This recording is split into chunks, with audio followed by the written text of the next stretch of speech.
ভারতে বসে বাংলাদেশের রাজনীতিতে ফেরার ছক কষছে আওয়ামী লীগ। হাসিনা পুত্র জয়ের ভার্চুয়াল বক্তব্যে পশ্চিমবঙ্গ রাজনীতিতে তীব্র প্রতিক্রিয়া। এতক্ষণ শুনছিলেন সংবাদ শিরোনাম, এখন থাকছে বিস্তারিত।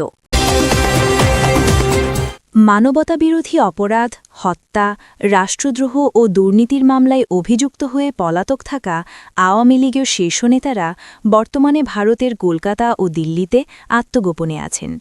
দেশটির এই দুই শহরকে কেন্দ্র করেই দল পুনর্গঠন ও রাজনৈতিক প্রত্যাবর্তনের কৌশল নির্ধারণে ধারাবাহিক বৈঠক, যোগাযোগ ও সমন্বয় চালাচ্ছে তারা। আন্তর্জাতিক সংবাদ মাধ্যম দ্য গার্ডিয়ানের এক অনুসন্ধানী প্রতিবেদনে এ তথ্য সামনে আসছে। নিষিদ্ধ দলটির নির্বাসিত নেতাকর্মীদের বিশ্বাস পরিস্থিতি বদলে যাবে এবং খুব দ্রুতই তাদের নির্বাসনের সময় শেষ হবে। প্রতিবেদনে বলা হয়েছে, ভারতের কলকাতার শপিং মলের ভিড়ঠাসা ফুড কোর্টে কালো কফি আর ভারতীয় ফাস্টফুড খেতে খেতে নির্বাসিত আওয়ামী লীগের রাজনীতিকরা বসে নিজেদের রাজনৈতিক প্রত্যাবর্তনের ছক কষছেন।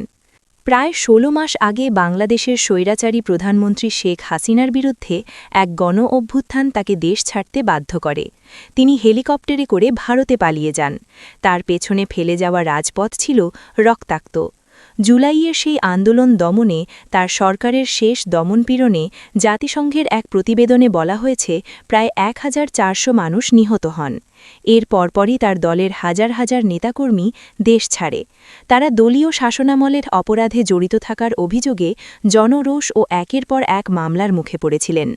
আওয়ামী লীগের অন্তত ৬০০ নেতা ভারতের সীমান্ত ঘেঁষা শহর কলকাতায় আশ্রয় নেন, যেখানে তারা তখন থেকে আত্মগোপনে রয়েছেন।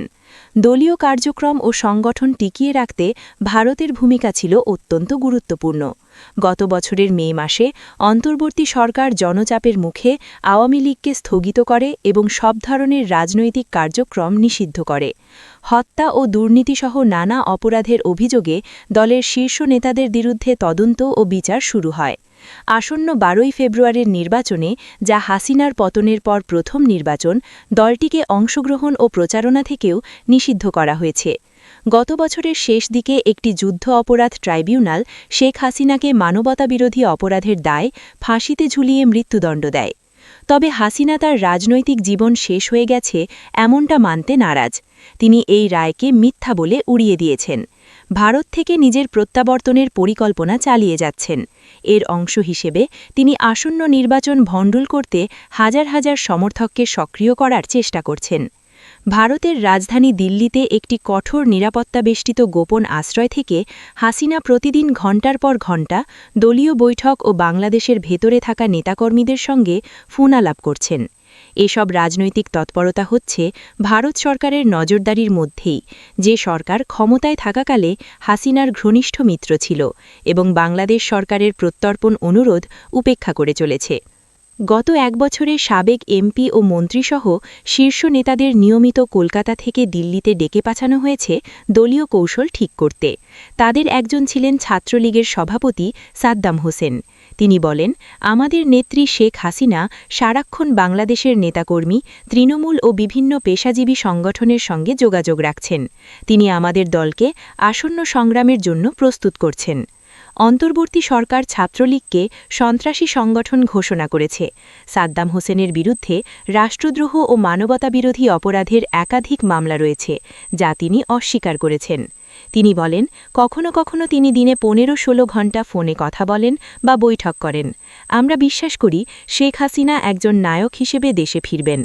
হাসিনার অধীনে গত ২টি নির্বাচন ব্যাপক কারচুপির অভিযোগে প্রশ্নবিদ্ধ ছিল। নোবেলজয়ী ড. মুহাম্মদ ইউনূসের নেতৃত্বাধীন অন্তর্বর্তী সরকার প্রতিশ্রুতি দিয়েছে ফেব্রুয়ারির নির্বাচন হবে গত এক দশকের মধ্যে প্রথম সুষ্ঠু ও আবাদ নির্বাচন।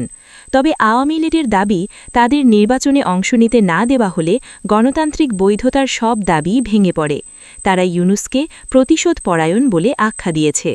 হাসিনার সাবেক মন্ত্রী জাহাঙ্গীর কবির নানক বলেন, আমরা আমাদের কর্মীদের বলেছি এই ভুয়া নির্বাচনে অংশ না নিতে, ভোট বর্জন করতে এবং কোনো প্রচারণায় না যেতে। বাংলাদেশে যারা আওয়ামী লীগের ১৫ বছরের শাসনকে স্বৈরতন্ত্র ও লুটপাটের শাসন বলে মনে করেন, তাদের কাছে দলটির হঠাৎ করে গণতন্ত্র, মানবাধিকার ও সংবাদ মাধ্যমের স্বাধীনতার কথা বলা গভীর সন্দেহের জন্ম দিয়েছে।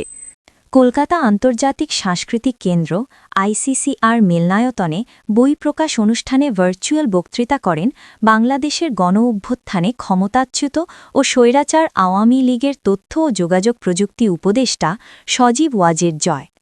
তিনি ২০২৪ সালের জুলাই আন্দোলন ও সেই সময় নিহতদের বিষয়ে বক্তব্য দেন, যা নিয়ে কলকাতার রাজনীতিতে বিতর্ক তৈরি হয়েছে।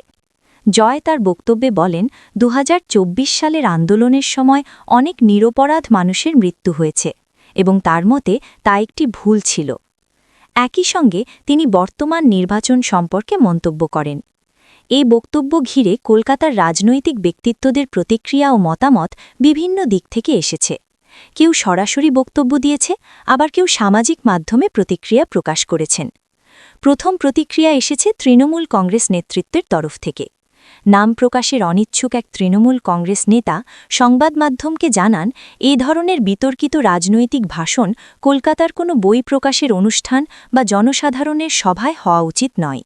এমন মন্তব্য সাম্প্রতিক রাজনৈতিক উত্তেজনা আরও বাড়িয়ে দিতে পারে। তিনি বলেন, কলকাতা আমাদের সাংস্কৃতিক রাজধানী, এখানে রাজনৈতিক কণ্ঠ ওঠা উচিত কিনা সেটা অনেকেই ভাবছেন। বিজেপির প্রতিনিধি পঙ্কজ রায় এই অনুষ্ঠানের সময় বক্তব্য রাখেন এবং সংবাদ মাধ্যমে বলেন, বাংলাদেশের রাজনৈতিক পরিস্থিতি নিয়ে মতামত ব্যক্ত করা প্রতিটি মানুষের অধিকার এবং আমরা এখানে বিষয়টি নিয়ে সুস্থ আলোচনার পথ দেখতে চাই। তিনি বলেন, বই প্রকাশনা একটি সাহিত্যিক অনুষ্ঠানের বিষয়, কিন্তু রাজনৈতিক প্রেক্ষাপট থাকলে তা আলোচনার বিষয় হতে পারে। ভারতীয় রাজনৈতিক বিশ্লেষক এবং সাংবাদিক জয়ন্ত ঘোষাল বলেন, সুস্পষ্টভাবে রাজনৈতিক বক্তব্য বই প্রকাশের অনুষ্ঠানের আড়ালে চলে গেছে। এটা কেবল একটি সাহিত্যিক আলোচনার জায়গা নয়, বরং রাজনৈতিক ইস্যুতে জনমতের ক্ষুদ্র পরিসর তৈরি করেছে।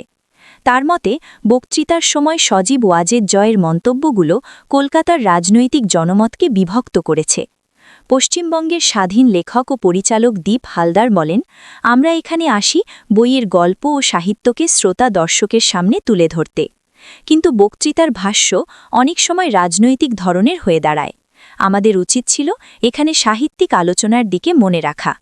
এদিকে তৃণমূল কংগ্রেসের এক বিধায়ক বলেন, এই ধরনের রাজনৈতিক বক্তব্য এখানে সঠিক না হলেও সব মতামতই প্রকাশের অধিকার আছে।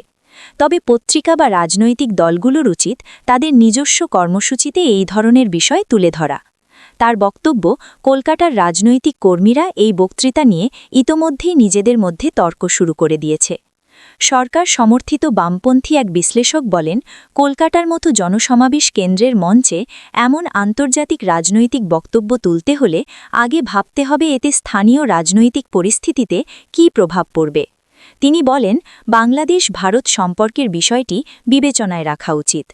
এই প্রতিক্রিয়ার মধ্যেই কলকাতার রাজনৈতিক প্রেক্ষাপটে বিতর্ক তৈরি হয়েছে যে কোনো সাহিত্য বা সাংস্কৃতিক অনুষ্ঠানে আন্তর্জাতিক রাজনৈতিক ব্যক্তিত্বের বক্তৃতা দেওয়া কি ঠিক কিনা। বিশ্লেষকরা মনে করছেন, এ ধরনের বক্তব্য স্থানীয় রাজনীতিতে আলোচনার তাপ আরও বাড়িয়ে দিতে পারে। অন্যদিকে বই প্রকাশনা অনুষ্ঠানের আয়োজক সংগঠন খোলা হাওয়ার পক্ষ থেকে বলা হয়েছে, এটি একটি সাহিত্যিক অনুষ্ঠান এবং আলোচনা হওয়া সত্ত্বেও বক্তৃতাগুলোকে আমরা রাজনৈতিক মন্তব্য বলে মনে করি না, বরং এটি শুধুই একটি বইয়ের প্রেক্ষাপটে রাজনৈতিক সত্যিকার প্রেক্ষাপট তুলে ধরার সুযোগ। এই ধারাবাহিক প্রতিক্রিয়া ও তর্ক-বিতর্ক কলকাতার রাজনৈতিক ক্ষেত্রে নিম্নমুখী বা ঊর্ধ্বমুখী কোনো দিকেই এখনও চূড়ান্ত রূপ নেয়নি। তবে রাজনৈতিক নেতারা ও বিশ্লেষকরা মনে করছেন, এই ঘটনার মাধ্যমে স্থানীয় রাজনৈতিক মঞ্চে আলোচনার নতুন একটি অধ্যায়ের সূচনা হয়েছে।